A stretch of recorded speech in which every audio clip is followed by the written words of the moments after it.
मैं एक 28 साल का मिडिल क्लास इन्वेस्टर हूँ और मैंने पिछले 8 सालों की अपनी इन्वेस्टमेंट जर्नी के अंदर काफ़ी सारी गलतियाँ करी। उन गलतियों से मैंने हार नहीं मानी और मैंने डिसाइड किया कि मैं अपनी नॉलेज जो चीज़ें मुझे नहीं पता थी, उनको सीख के अपने इन्वेस्टमेंट पोर्टफोलियो को बनाऊँगा। अब पिछले 8 सालों में जो भी चीज़ें मैंने सीखी हैं, वो मैं आज इस वीडियो के अंदर आपके साथ शेयर करने वाला हूँ, जिससे आप मेरी नॉलेज का फ़ायदा उठा के अपने लिए एक सही डिसीज़न को ले सको। अब वैसे तो इन्वेस्टिंग के वर्ल्ड में 8 साल का टाइम पीरियड काफ़ी बड़ा नहीं होता है। ये सिर्फ एक साइकिल के बराबर होता है जहाँ पर इन्वेस्टर एक बुल, बेयर, फ्लैट ये तीनों मार्केट कंडीशन देख पाता है। बट मैं यहाँ पे सिर्फ 8 साल के लिए इन्वेस्टर रहने नहीं आया हूँ। मैं एक लॉन्ग टर्म गोल अपने लिए लेके चल रहा हूँ, जहाँ पर मेरा गोल है कि मुझे पहला माइलस्टोन 100 करोड़ का अचीव करना है। उस माइलस्टोन तक मैं कैसे पहुँचूंगा, उसके लिए मैं अपनी जर्नी को चैनल के ऊपर डॉक्यूमेंट करता रहूँगा। जो जो आइडियाज़ मेरे दिमाग में आएंगे, जो जो चीज़ें मैंने सीखी हैं, या फिर मैं क्या नया इंप्लीमेंट करने वाला हूँ, उन सारी चीज़ों के बारे में मैं बात करता रहूँगा। तो आप मेरे चैनल को सब्सक्राइब कर सकते हो और जो लोग मुझे नहीं जानते हैं उन सभी के लिए मैं शुभम गुप्ता है, एक ऐसा इन्वेस्टर जिसके लिए मार्केट एक फॉरेन कॉन्सेप्ट था। हमारी फैमिली के अंदर मुझे बिल्कुल भी नहीं बताया गया था कि स्टॉक मार्केट एग्जिस्ट करता है।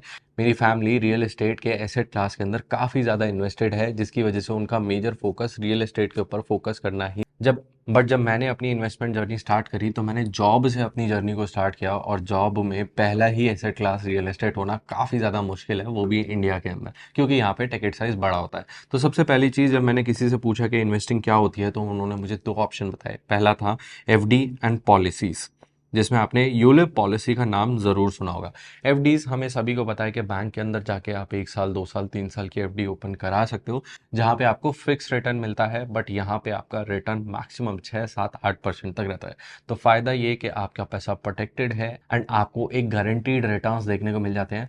बट नुकसान ये कि आपको ज़्यादा रिटर्न्स देखने को नहीं मिलते। तो इसीलिए ये लॉन्ग टाइम पीरियड में आपके पैसे को इन्फ्लेशन यानी कि महंगाई की वजह से डिप्रिशिएट करता रहता है। तो इसलिए मैं ज़्यादा पैसा यहाँ पे नहीं रखता। मैंने सिर्फ अपना 8% पैसा ओवरऑल कैपिटल का एफडीज़ के अंदर डाला है, जिससे मुझे इमरजेंसी या फिर किसी अनवांटेड सिचुएशन के टाइम पे अपने पैसे को लॉसेस पे ना निकालना पड़े। दूसरा मेरा पोर्शन था जहाँ पर मेरा 3% पैसा आज की डेट में एलोकेटेड है, जो कि है यूलिप पॉलिसी। अब जब मैंने अपनी इन्वेस्टमेंट जर्नी स्टार्ट करी तो किसी ने मुझे यूलिप पॉलिसी एडवाइस करी। उस टाइम पे क्योंकि मेरे पास ज़्यादा नॉलेज नहीं थी और मुझे एक बेटर रिटर्न बनाना था, तो ये मार्केट लिंक प्रोडक्ट जो है, जो कि आपका पैसा शेयर बाजार में, बॉन्ड्स में या फिर किसी और तरीके के फंड में लगा के आपको एक इंश्योरेंस भी देता है, सुनने में उस टाइम पे अच्छा लगता था।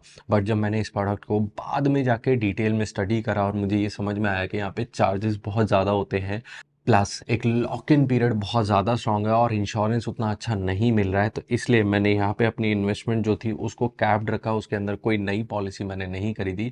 ये मेरी 2029 के अंदर मेच्योर होगी और मैंने काफ़ी सारा टाइम ऑलरेडी स्पेंड कर लिया है। तो मैं इसको ना तो सरेंडर करने वाला हूँ, ना ही इसके अंदर कोई फ्रेश इन्वेस्टमेंट करने वाला हूँ। इसके बाद जब मुझे इंश्योरेंस का कॉन्सेप्ट समझ आया, तो मैंने अपनी फैमिली के लिए एक मेडिकल इंश्योरेंस एंड अपने लिए एक टर्म इंश्योरेंस लिया। करंटली मेरे पास 50 लाख का टर्म इंश्योरेंस है और 50 लाख की मेडिकल पॉलिसी है।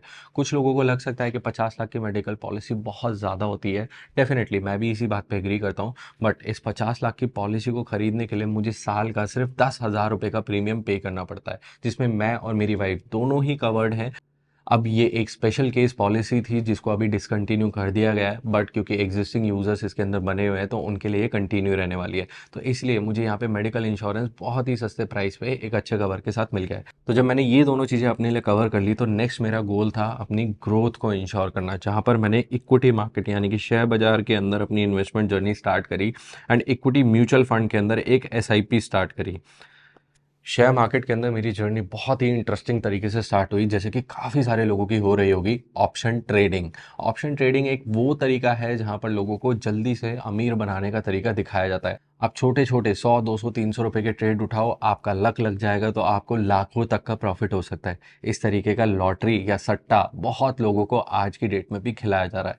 बट ये सिर्फ अंधेर गर्दी है और मुझे ये बहुत जल्दी समझ में आ गया था कि अगर आप इस मैदान के अंदर बिना नॉलेज के उतर रहे हो तो आपसे बड़ा बेवकूफ़ कोई भी नहीं है। आप किसी और के कहने पे पैसा अपना इन्वेस्ट कर रहे हो, जो मेहनत की सैलरी कमा के लगा रहे हो, तो उस टाइम पे भी आपकी गलती है, उस इंसान की गलती नहीं है। वो शायद अपने पैसे पे उतना रिस्क लेने के लिए कैपेबल होगा, बट आप उस तरीके का रिस्क लेने के लिए कैपेबल हो या नहीं हो, इस बात को समझ लो। तो जब ये बात मुझे समझ में आई, तो मैंने डिसाइड करा कि मैं शेयर बाज़ार में बिना स्टडी करे एंटर नहीं करने वाला हूँ। इसीलिए मैंने स्टार्ट करा एक ट्रेडिंग कोर्स से, बट उस ट्रेडिंग कोर्स की खास बात ये थी कि उसके अंदर इन्वेस्टिंग भी सिखाते हैं। तो जब मैंने टेक्निकल एनालिसिस के साथ-साथ फंडामेंटल एनालिसिस सीखी, तो मुझे ये समझ में आया कि शेयर मार्केट में एक इन्वेस्टिंग एक बहुत ही साइंटिफिक चीज़ है, और अगर आप प्रॉपर नॉलेज के साथ यहाँ पर आते हो, तो आपके सक्सेसफुल होने के चांसेस भी बढ़ जाते हैं और आपके वेल्थ क्रिएट करने के चांसेस भी मल्टीफोल्ड हो जाते हैं। इसी के साथ-साथ मुझे एक और चीज़ पता चली जिसका नाम है CFA, जो कि मेरी करंट क्वालिफिकेशन जर्नी की पार्ट है। मैंने पिछले 4 साल के अंदर CFA के 2 लेवल्स को कंप्लीट कर लिया है। मैं 3rd लेवल का एग्ज़ाम अगस्त के अंदर देने वाला हूँ। सक्सेसफुल होते हैं या नहीं होते हैं, वो बात अलग है। बट CFA ने मेरी इन्वेस्टमेंट जर्नी को काफ़ी हद तक बदल के रख दिया, जहाँ पर मेरे पास वो नॉलेज आई, जो शायद बहुत सारे लोग आज की डेट में एक्सेस नहीं कर पाते हैं। अब इस नॉलेज को इम्प्लीमेंट करते-करते मेरे को काफ़ी सारी चीज़ें सीखने को मिली, जिसमें मुझे कंपनीज़ की रिसर्च कैसे करते हैं, कंपनीज़ को स्टडी कैसे किया जाता है, मार्केट में क्या-क्या पैरामीटर एसेट एलोकेशन के पॉइंट ऑफ व्यू से, या फिर पोर्टफोलियो बनाने के पॉइंट ऑफ व्यू से, या फिर रिस्क को मैनेज करने के पॉइंट ऑफ व्यू से। सबसे ब्यूटीफुली, अगर आप एक फाइनेंशियल एडवाइज़र बनना चाहते हो, तो एथिकल तरीके क्या हैं एडवाइज़री के, इन सारी चीज़ों के बारे में पता चला।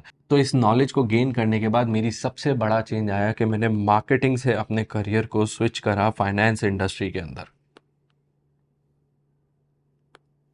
अब इसकी वजह से हुआ ये कि मेरी एक्टिव इनकम और पैसिव इनकम सेम इंडस्ट्री के ऊपर थोड़ा-सा कॉन्संट्रेटेड हो गई। तो इसीलिए मैंने कोशिश करी कि मैं अपने पोर्टफोलियो को थोड़ा-सा डाइवर्सिफ़ाई करूँ, और मैंने गोल्ड की तरफ अपने पोर्टफोलियो को बढ़ाना शुरू करा।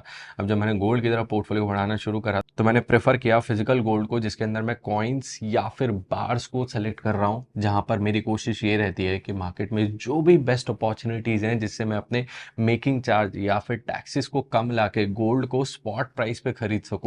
उस तरीके की टेक्निक्स की मदद से मैंने अपने पोर्टफोलियो के अंदर 22% गोल्ड का एलोकेशन इंश्योर किया है। इसके साथ-साथ मैंने थोड़ा-सा पोर्शन ETF के अंदर भी रखा है, बट ये सिर्फ़ मैं प्राइस का फ़ायदा उठाने के लिए रखता हूँ, यानी कि जब मुझे पता है कि गोल्ड सस्ते प्राइसेज़ पे मिल रहा है, उस टाइम पे बाय करता हूँ, एंड जब मेरे को ये पता है कि गोल्ड महँगे प्राइसेज़ पे बिक रहा है, तो उस टाइम पे सेल करके शॉर्ट टर्म प्रॉफ़िट के ऊपर काम करता हूँ। इस तरीके से मैं अपने कमोडिटी पोर्टफोलियो को मैनेज करता हूँ। इसके अंदर लेटली मैंने सिल्वर को भी ऐड करना शुरू करा है, जो कि एक हाई वॉलेटाइल एसेट है। यहाँ पर थोड़ा-सा एग्रेसिव ही रिटर्न देखने को मिलता है, रिस्क भी ज़्यादा रहता है, बट क्योंकि इसकी इंडस्ट्रियल डिमांड काफ़ी तेज़ी से बढ़ रही है, इसलिए मुझे लगता है कि सिल्वर लॉन्ग टर्म पोर्टफोलियो में इंक्लूड किया जाना चाहिए। फाइनली मैं बात करना चाहता हूँ रियल एस्टेट के बारे में। रियल एस्टेट एक ऐसा एसेट है जो अब शायद मैं उस पोजीशन पे आ गया हूँ कि मैं अपने पोर्टफोलियो के अंदर ऐड कर सकता हूँ। बट मेरे को यहाँ पे ध्यान देने की ज़रूरत ये है कि मेरी फैमिली की काफ़ी ज़्यादा इनहेरिटेंस जो मुझे मिलेगी, अगर मेरे पेरेंट्स ने मुझे अपनी विल में रखा, तो रियल एस्टेट के अंदर आएगी। इसी रीज़न की वजह से मेरा पोर्टफोलियो काफ़ी तेज़ी से रियल एस्टेट की तरफ स्क्यूड हो सकता है।